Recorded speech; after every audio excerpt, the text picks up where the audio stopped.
मरने के बाद की दुनिया कैसी होगी। दक्षिण कोरियाई लोगों ने एक फिल्म के जरिए दिखाया है कि इंसान को मरने के बाद 45 दिनों के अंदर 7 परतों वाले नरक से गुजरना पड़ता है। क्रूर सजाओं का सामना करते हुए केवल वही व्यक्ति जो 7 नरकों की परीक्षा में निर्दोष होता है उसे ही पुनर्जन्म मिलता है। यह फायरमैन एक बचाव अभियान में हादसे का शिकार हो गया। वह एक लड़की को बाहों में लेकर ऊंचाई पर लटका था। सुरक्षा रस्सी आग में जलकर टूट गई। दोनों ऊपर से नीचे गिर पड़े। उसने लड़की को बाहों में कसकर सुरक्षित रखा। आखिरकार वे जमीन पर गिरे। उसकी जिंदगी उसकी आंखों के सामने घूम गई। खुशकिस्मती से लड़की पूरी तरह सुरक्षित थी। मौत के मुंह से बचकर निकला वह फायरमैन लड़की की हालत देखने के लिए आगे बढ़ा, लेकिन उसे कोई जवाब नहीं मिला। जब फायरमैन हैरान था तभी अचानक 2 काले कपड़ों में आदमी प्रकट हुए। वे ही अंधकार लोक के नरक दूत थे जो उसे परलोक की ओर ले जाने के लिए जिम्मेदार थे। जब फायरमैन ने अपनी लाश देखी उसे एहसास हुआ कि वह मर चुका है। दूसरों की जान बचाने के लिए जान कुर्बान करने के कारण उसे कृपालु व्यक्ति कार्ड मिला। इस कार्ड के धारक को 3 दूतों की सुरक्षा में 7 स्तरों वाले नरक में न्याय के लिए ले जाया जाता है। होश में आने के बाद फायरमैन यह सब सहन नहीं कर पा रहा था। वह मरना नहीं चाहता था। वह अपनी कमजोर बीमार बाहरी मूक माँ को छोड़ नहीं सकता था। फिर भी उसका शरीर अपने आप ऊपर उठने लगा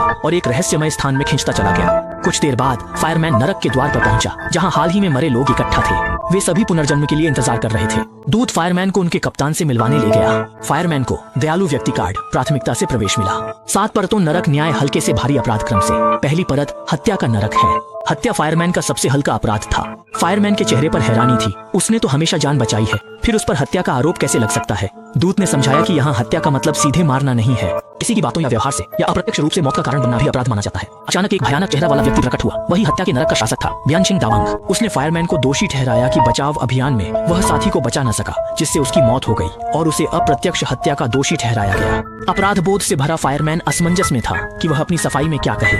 ब्यानचिंग दावांग अचानक गुस्से से भर उठा और फायरमैन के पैरों के नीचे की चट्टान फट गई। नीचे हर तरफ उबलता हुआ लावा था। दोषी आत्माओं को जलती आग में फेंक दिया जाएगा, लेकिन वे मरेंगी नहीं, बल्कि उन्हें अनंत जलन और पीड़ा सहनी पड़ेगी। उसकी ओर से बचाव करने वाले दूत ने आगे बढ़कर तरल दर्पण सक्रिय किया ताकि उस दिन की घटना दिखाई जाए। उसका साथी पत्थर की स्लैब के नीचे दबा था, निकल नहीं पा रहा था, पर उसने पहले दूसरों को बचाने को कहा। फायरमैन ने 8 लोगों को बचाया। जब वह अपने साथी को बचाने के लिए वापस लौटने तैयारी कर रहा, इमारत गिरने लगी। राजा ने सोचकर नफा नुकसान आंका और माना कि फायरमैन का योगदान गलतियों से ज्यादा है, अतः फायरमैन को निर्दोष रिहा किया और उसका वर्षों पुराना मन का बोझ भी दूर किया। इसके बाद वे नाव से मृतकों की नदी पार कर आलस्य के नरक पहुंचते हैं, जहां समय बर्बाद करने वालों को दंडित किया जाता है।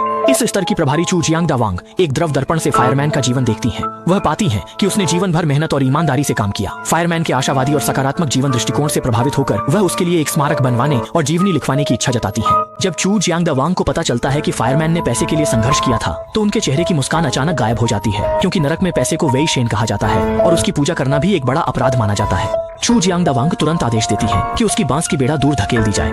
जब फायरमैन ने पीछे मुड़कर देखा तो उसने एक रोंगटे खड़े कर देने वाला दृश्य देखा। असंख्य मृत आत्माएं ऊपर मंडरा रही थीं। वे एक विशाल चक्की पर बेतहाशा दौड़ रही थीं। वे लोग जो आलसी थे अब मरने पर दौड़ने को मजबूर हैं। ये पापों का प्रायश्चित है। चूक होने पर वे चक्की में पिस जाते हैं। यही है आलस्य के नरक की कठोर सजा। इस पल फायरमैन डर के मारे सन्न रह गया था। बांस की बेड़ी खाई में गिरने वाली थी। तभी दूत ने पानी में छलांग लगाकर बेड़ी को पकड़ा। उन्होंने द्रव दर्पण सक्रिय किया, जिससे चूजियांग राजा ने फायरमैन की रोजमर्रा की जिंदगी दोबारा देखी। फायरमैन सुबह जल्दी उठता है, देर रात तक काम करता है। वह आग बुझाने का हीरो नहीं, ड्यूटी के बाद रेस्तरां में मदद करता है, रात में ड्राइवर बनता है, सप्ताहांत पर स्नान घर में सफाई करता है। वह इतनी मेहनत अपनी बीमार माँ के लिए करता है, अपनी बीमार माँ और छोटे भाई के लिए करता है। परिवार पालने के लिए पूरी मेहनत से काम करना पड़ता है। थकावट के कारण वह कई बार बेहोश हो चुका है।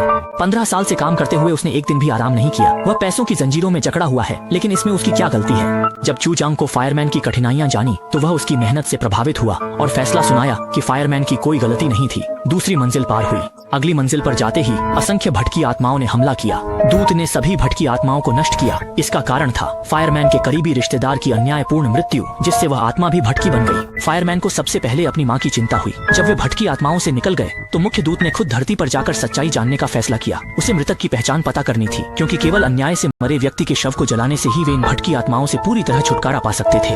वह फायरमैन के घर गया और कि उसकी माँ सुरक्षित है। अन्याय से मरा हुआ फायरमैन का छोटा भाई था। मुख्य दूत ने तलवार से छोटे भाई की आत्मा को बुलाया, पर आत्मा खिड़की से भाग गई। दूत तुरंत पीछे दौड़ा, पर सोचा न था कि आत्मा इतनी शक्तिशाली होगी और उसे पकड़ न सका। मुख्य दूत ने तुरंत छोटे भाई की सेवा सेना की छावनी में उसके मरने की असली वजह जान लिया। गया। छोटा भाई एक नए सिपाही के साथ पहरे पर था। नए सिपाही की बंदूक गलती से चली, गोली छोटे भाई को लगी। लेफ्टिनेंट को डर था कि यह घटना उसकी पदोन्नति पर असर डालेगी, इसलिए उसने और नए सिपाही ने मिलकर सबूत मिटा दिए। उन्हें नहीं पता था कि दफनाए गए छोटे भाई में अभी भी जान बाकी थी। छोटे भाई की मौत जिंदा दफनाए जाने और दम घुटने से हुई। अपराध छुपाने के लिए लेफ्टिनेंट ने बाहर खबर फैलाई कि छोटा भाई शिविर छोड़कर भाग गया है और भगोड़ा है। मामला उजागर न हो, इसके लिए लेफ्टिनेंट ने नए सिपाही को आराम करने भेज दिया, पर उसे नहीं पता था कि मृत आत्मा अब नए सिपाही के पीछे लग चुकी है। अपराध बोध से भरा नया सिपाही बार में शराब पी रहा था। इसी मौके का फायदा उठाकर छोटे भाई की आत्मा उसकी जान लेने की कोशिश कर रही थी। महादूत तुरंत घटना स्थल पर पहुंचा, जिससे मृत आत्मा को फिर भागना पड़ा। नया सिपाही अपने भीतर की यातना सहन नहीं कर सका। उसने एक नक्शा अपने छोटे भाई की मां को सौंपा, जिसमें छोटे भाई के शव के दफनाने की जगह चिन्हित थी। उस नए सिपाही ने प्रायश्चित के लिए अपनी जान देने का फैसला किया। जैसे ही वह दम घुटने से मरने वाला था, छोटे भाई की प्रतिशोधी आत्मा प्रकट हो गई। उसने फिर भी उस नए सिपाही को माफ करने का फैसला किया और महादूत से बचाने की विनती की, लेकिन महादूत मानव जीवन मृत्यु में दखल नहीं देना चाहता था। छोटे भाई ने वादा किया, अगर महादूत उसकी जान बचा ले तो वह उसके साथ नर्क चला जाएगा।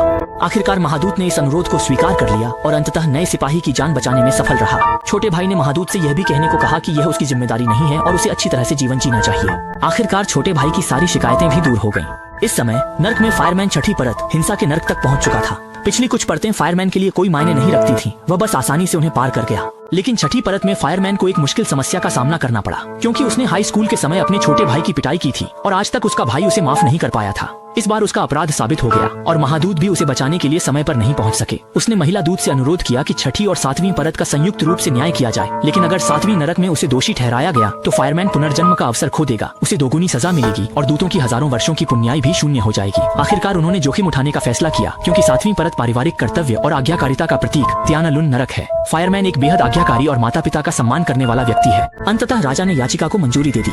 इसी दौरान छोटा भाई दूत के साथ नरक लौटने की तैयारी में था। माँ अपने बेटे की बेगुनाही साबित करने सैन्य शिविर में घुसी। उनका बेटा युद्ध के मैदान से भाग नहीं सकता। लाश दफनाने के जिम्मेदार लेफ्टिनेंट ने देखा तो तुरंत रोकने की कोशिश की। माँ ने वह नक्शा निकाला जिसमें लाश दफनाने की जगह का निशान था। लेफ्टिनेंट को डर था कि उसका अपराध उजागर हो जाएगा। आगे बढ़ा और माँ को धक्का दे दिया। मन में शांति पा चुके छोटे भाई ने देखा उसका गुस्सा अब नहीं रुका। वह तुरंत नफरत से भर गया। उसके चेहरे की त्वचा उतरने लगी। अंततः उसने दूत के बंधन को तोड़ दिया